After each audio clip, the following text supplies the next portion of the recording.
All right, let's continue. They are redefining what it means to be social. Folks, social should be part of everything you do. But we need to make it genuine, and I'm going to go into that, okay? Let's continue. What is it about technology that is so fascinating to these kids? And when we go through this, I want you to correlate it to being a pilot, to going flying. First of all, it's technology facilitated immersion. You realize one of the key dynamics of video games is the ability to immerse yourself in this virtual world. That's what flying is. You immerse yourself, and it's technology facilitated. There's what we call the democratization of acting. In other words, young people today are able to do what we theater people thought we were a special group. This was our virtual world.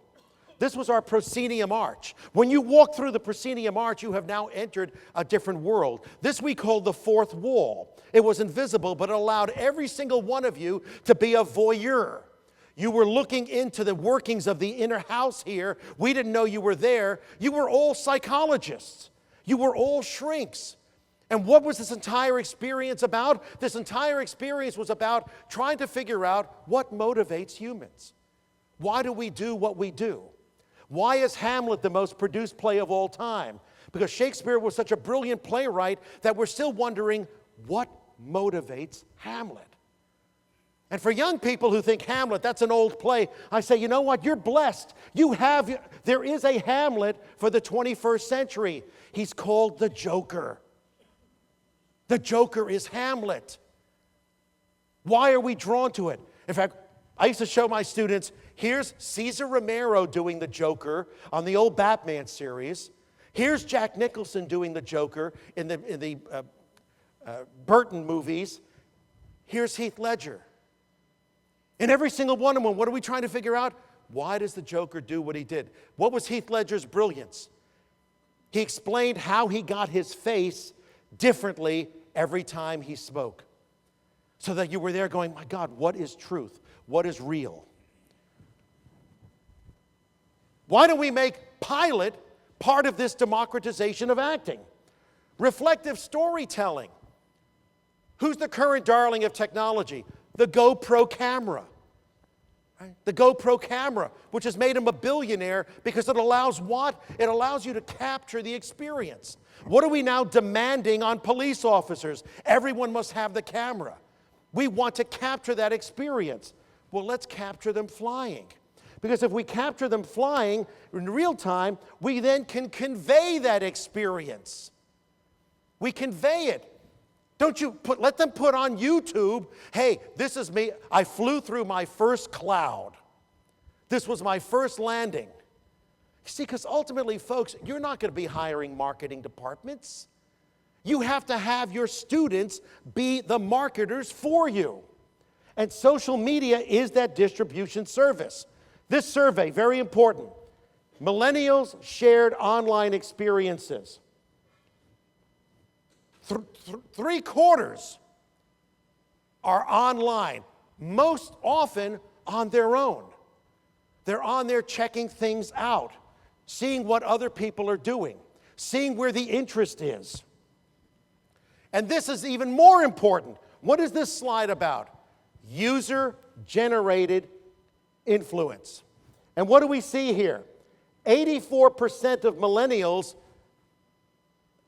use other millennial comments to decide what they're going to do, where they're going to go, what they're going to buy. I'm still kind of stunned. I like to do restaurant reviews, hotel reviews. I've got like 15 gold stars for people who are following me. I wonder who they are. But they are reading these reviews online. I post a review. You know how many free meals I've gotten? I post a positive review and it's like, Don, we really like the fact that you enjoy our restaurant. Here's a free meal. This slide is extremely important. It's difficult to read, but I'm going to underscore. This was an interview between human resource professionals describing millennials and millennials describing themselves. Okay, get ready. This is probably the most important slide. HR professionals, only 14% believe digital natives are people savvy. 14%. 65% of the millennials said, oh no, I'm people savvy. I know people. That's a pretty divergent comparison. How about the next one? Tech savvy. To the HR folks, those young people, 86% of them, they really know technology. Of the millennials, 35% said they know technology. What does that mean? That means they're smart enough to realize, I have a lot more to learn. I have a lot more to learn here. How many of you have pitched a tent in front of the Apple store to get the latest version of the iPhone? None of you. But how many of you have thought, who does that? I mean, who does that? Young people, because I want to see what the new capability, the new functionality is on this device, because I'm here to learn. Good God, you in that room, you'll learn tremendous amounts, and it will free you. What do we have here? According to HR professionals, they believe 1% of millennials are loyal to their employers. 82% of the millennials say they are loyal to their employees. What we have here is a problem of communication. That is striking and shocking. What does it mean? You know, I have a degree in existential phenomenological psychology, which is basically focused on what does it mean. And I love that degree because very often it's misinterpreted, and I'm introduced and they say he has a degree in extrasensual phenomenology. To which I normally say, well, first of all, if only. And secondly, I went to a Catholic school. I'm not sure I want any degree in extrasensual anything from a Catholic school. So thank you very much. So, although nothing ever happened to me while, in fact,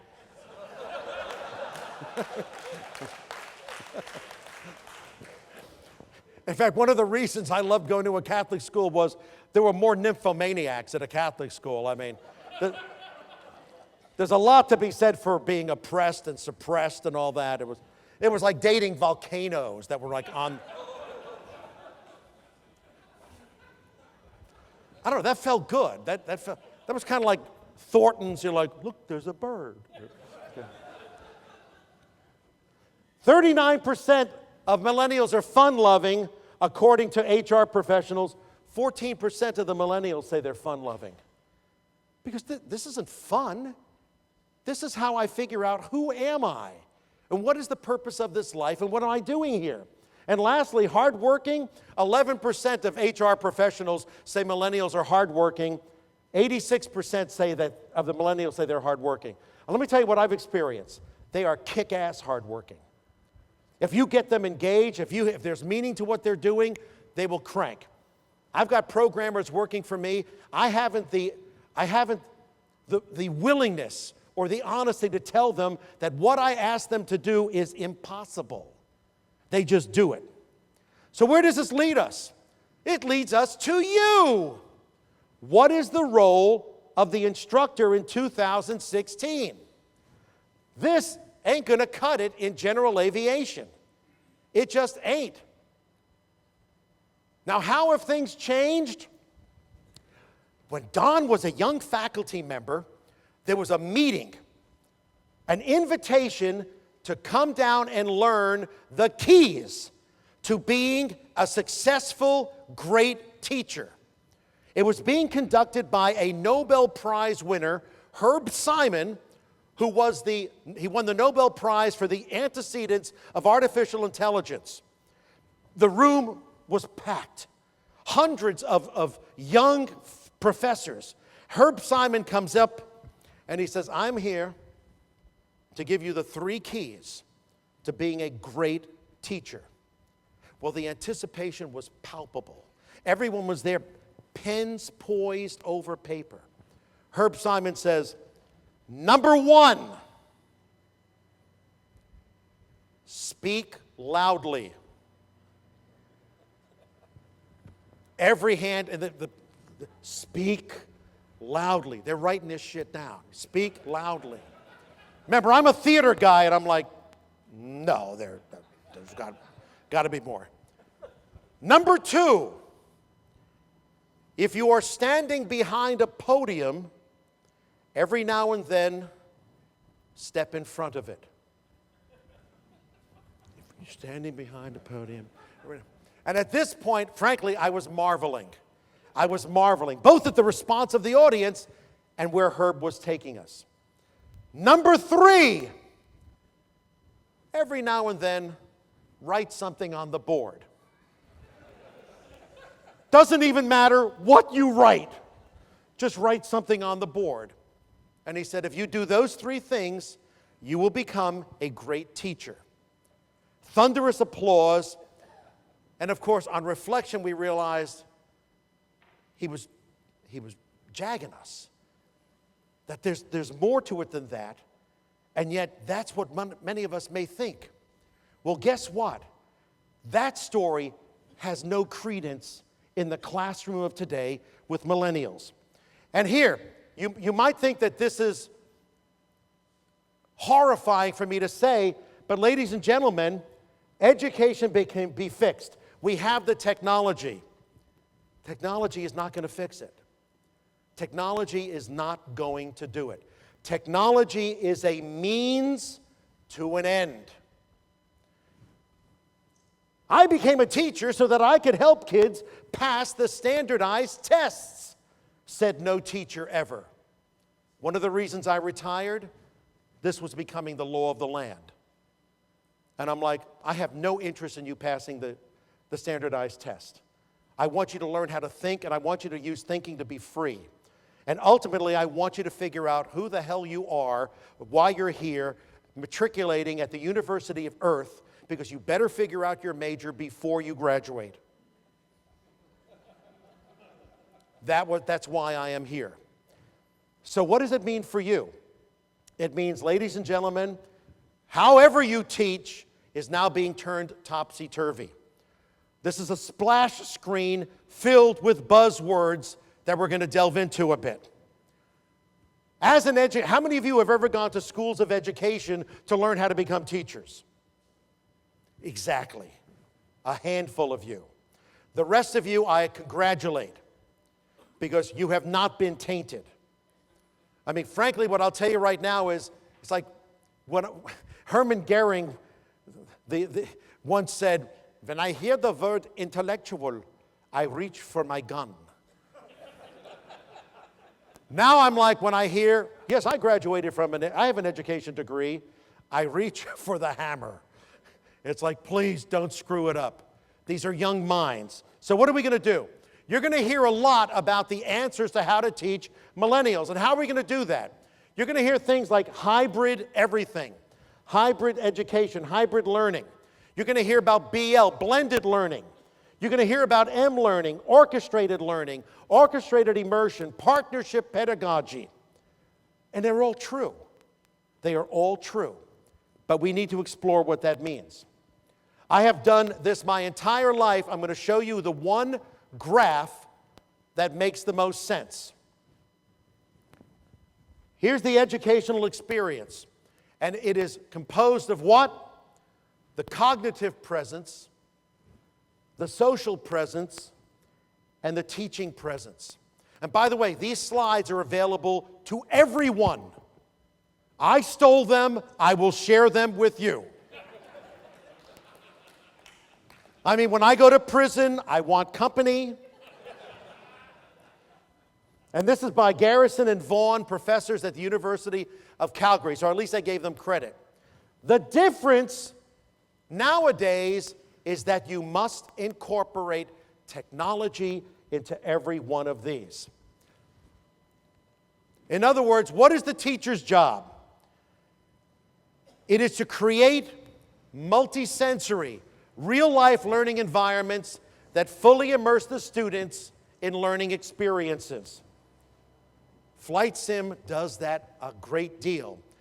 But what's the missing component is you. How are you serving as the medium between the millennial, the digital native, and flight sim. You're going to hear nowadays, when we talk about teaching, we recognize that there is asynchronous learning, meaning self-paced, as well as synchronous learning, which usually nowadays means online, real-time discussion. It's the same thing that goes on with massively multiplayer online games. What did my future son-in-law want for Christmas? The Xbox, so that he could play games with his friends all over the country. They don't even have a TV. They don't need it. With Hulu and everything else, they can see whatever they want to see 24 hours later. But the ability to connect synchronously to play games and share experience is number one. Do we do that here? Do you do that? What else do we have? Do you have a mobile application? I've studied French all my life. You know what I have on my phone? Busu. What does Busu do? Every now and then, hits me with a French phrase, hits me with a French vocabulary. And it does it every day so that I'm keeping these neurons firing. Do you offer online mentoring and coaching? In Pittsburgh, it's the home of EDMC, Education Management Corporation. They run all the art institutes. They're second only to the University of Phoenix, which is actually the Apollo group in terms of for-profit schools. They have more students online than they do butts in seats, because that's what the demand is. Do you have online social media tools and services? Do you have access to information sources so that the ancillary knowledge that is needed for aviation, that is made accessible 24/7 to these young people? Because they're a 24/7 operation. They don't sleep. They do not go by our temporal calendar. And we still need face-to-face classroom instruction and facilitation. In other words, we're going back to one of the most fundamental aspects of teaching that we've learned in the grassroots, that there are three kinds of learners. There's the visual learner, there's the auditory learner, and there's the kinesthetic learner. Let's delve more deeply. What do we mean by auditory learner? The preference of this individual, or I should say the preference of these individuals in the past, used to be receiving information through listening to speech and sound, as in spoken instruction, reading aloud, varied intonation, verbal repetition, alarms, commands, even rap. I mean, how many of you have wondered, what the hell do they see in rap? Well, for God's sakes, it's rhythm. It is rhythm. We are rhythmic human beings. What is that fundamentally running this universe? Is rhythm. Light is part of a spectrum called the electromagnetic spectrum, where if you take a look at it, gamma rays are our cousins to visible light. Everything is about rhythm. So the fact of the matter is, it's not like they're opposed to the drill sergeant. It's just the drill sergeant needs to show up when the drill sergeant is necessary. Any of you mothers out there, you know varied intonation better than anyone. That's how you convey emotion. That's how you basically give subtle commands. When we talk about visual learning style, what are we talking about? The presumption that the student wants visual formatted information, meaning observation, prolific use of pictures. How many of us joke, gee, that book doesn't have any pictures in it? This book's had a lot of pictures in it. Displays, demonstration, handouts, video, lighting, flip charts. And when we talk about kinesthetic, a preference for learning through touching or manipulating things, through physical movements or practical hands-on experience, or being at the controls. Now, this is the traditional way that teachers were taught. How do you discern among your students what kind of a learner they are? Here's the evolution. When you are dealing with digital natives, the answer is D, all of the above. All of the above. Think about your kids. They've got the phone in their hands. They are kinesthetically texting and communicating. They've got the earplugs in their ear. The soundtrack of their life is going on simultaneously, and they are looking at the screen or taking photos of everything. In the old days of education, we would be telling you, find out among these students which kind of student they are, which kind of learner. Today, what we're saying is, folks, it's all of the above. And so to what degree are you incorporating oral, visual, and kinesthetic in your flight training or in your parenting? There are practical ways of doing this. For example, when you're teaching millennials, you want to utilize what are called retrieval practices. Retrieval practices means repeatedly calling up information from memory. Repeatedly calling it up. It is better than simply reading and rereading. What do we do with flying? Checklists. You've got that checklist. Call it out. Use spaced repetition. What do we mean by that? Exposing students to new information in short bursts, spread out over time, rather than in one marathon study session. What do you see corporations doing now? There are no more even cubicles. You carry your office with you. You sit wherever the hell you want to sit. You communicate with who you want to communicate with. Because the mindset of today is that different. What is the key? The key is for students to be immersed in rich and complex environments. Here's the difference. As they are daily. This is their daily existence. This is the new definition of mundanity. You know, when I say the words, if I were to say to you the descriptor, that's mundane, most of you would view that as a negative. Oh, that's boring. I don't know about you, but when I was growing up, I was bored most of the time. I don't know the last time my daughter was bored. I don't know most of the time when I see my students and they're bored, it's because they're forced into a classroom for 50 minutes to listen to an old guy or a poor youngster who's out of his league teaching the way they taught in the 19th century. No wonder they're bored. My daughter went to a Catholic school that literally she sat at an old wooden desk. When you opened the desk, it creaked. She took out a textbook that was out of date, had pages missing, was written in by previous students. It was out of date. And what would she do? She'd look at the clock. Why? Because when 3 o'clock came around, she got into her Land Rover. Hey, I spoiled her. She got into her Land Rover, she accessed the phone, she was in contact with her friends all over the world. She went home, accessed 500 channels, was usually watching BBC America because she found the American network so biased, either right or left, that she said, in order to understand what's going on in this country, I need to see how the Brits are viewing us, since they seem to have the most neutral approach. I'm like, my God, I'm doing this kid a disservice putting her in school.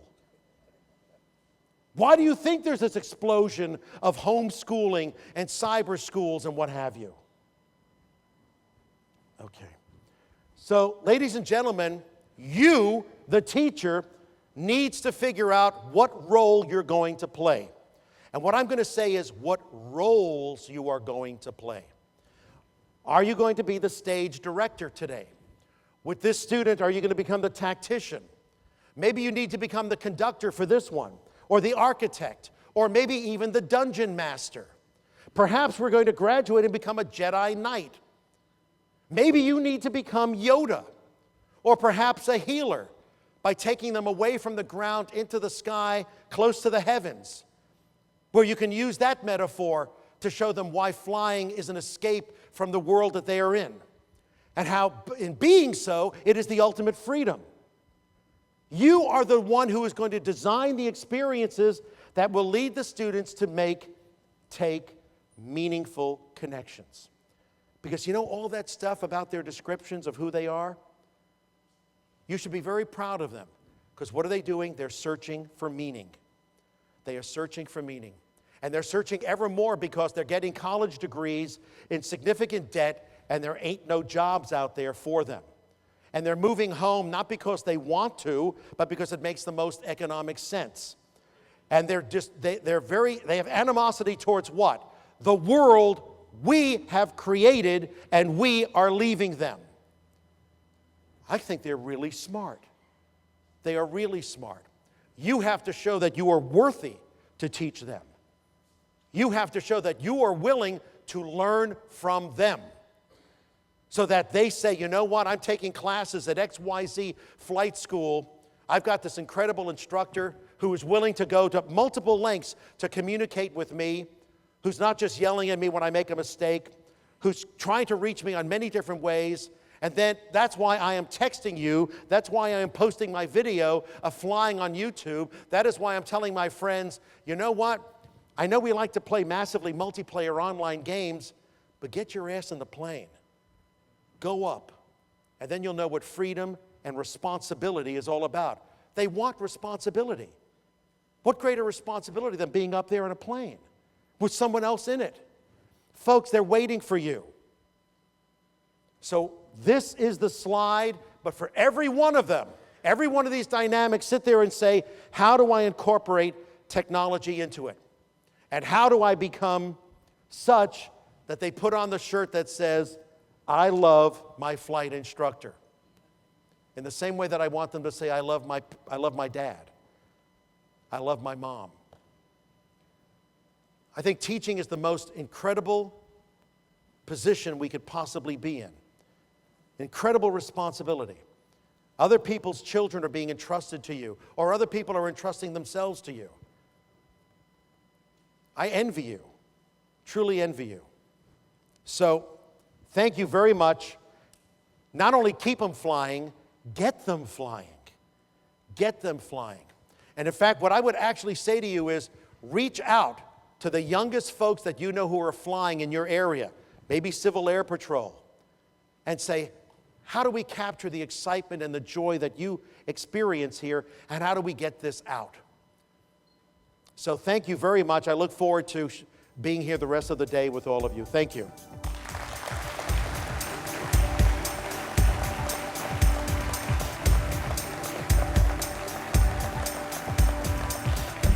Thank you.